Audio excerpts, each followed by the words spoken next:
Pintu baru ke pintu yang sama? Satu minggu lah. Bagi saya 400 saya pun tak mau buat tau. Bro, Kau siap?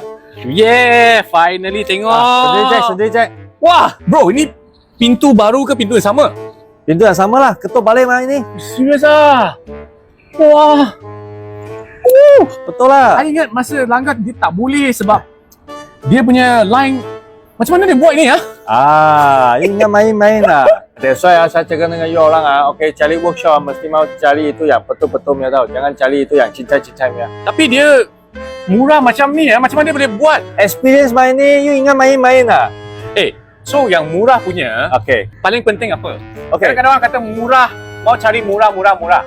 Okay, banyak kan. Dia cakap murah-murah. Okay, you bagi dia budget murah kan, dia boleh tolong import. Tapi dia tak tahan. Nanti itu semua cat lah, dia kopek keluar atau itu cat lah, tak sama warna tau. Nak bikin balik yang dah kena langgar yang kemek, Okay. paling penting ada kena pastikan ada step apa? Dia banyak step. Okay, first step dia mesti mau ketuk makan, betul tak? So dia mesti mau ketuk balik. Selepas itu dia mau buat satu simen sebelum dia spray. Faham tak? So dia semua step ini sangat penting tau. Ada yang tak letak simennya. Ada banyak. So habis kalau tak letak simen Okay, biasalah mereka sudah ketuk balik kan, dia letak satu macam brown color nya. Itu brown color nya dia macam kita cakap tanah macam tanah. So ini walaupun you boleh nampak dia rata, tapi dia lama-lama dia akan crack. So kalau dia step yang ketiga dia mesti mau tambah satu macam simen yang grey color itu adalah cat yang primer. Sebelum you buat cat, you mesti mau letak itu.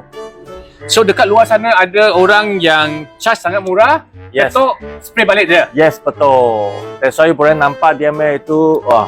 Bro, macam mana dia buat lah? Ini 400, dia buat banyak step macam ni. You confirm dia ada buat banyak step Yes, macam ni? satu minggu tau. Satu minggu lah. Bagi saya 400 saya pun tak mau buat tau.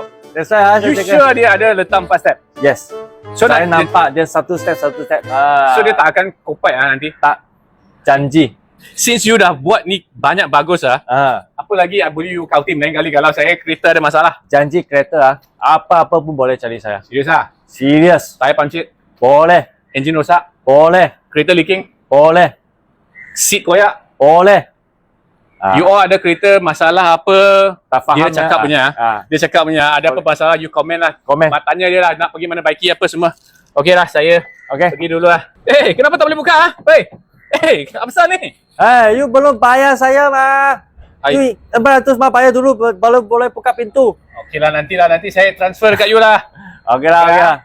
You jangan lari So Okay. you orang kalau ada apa-apa kan tak faham sila komen. Okay. Bye.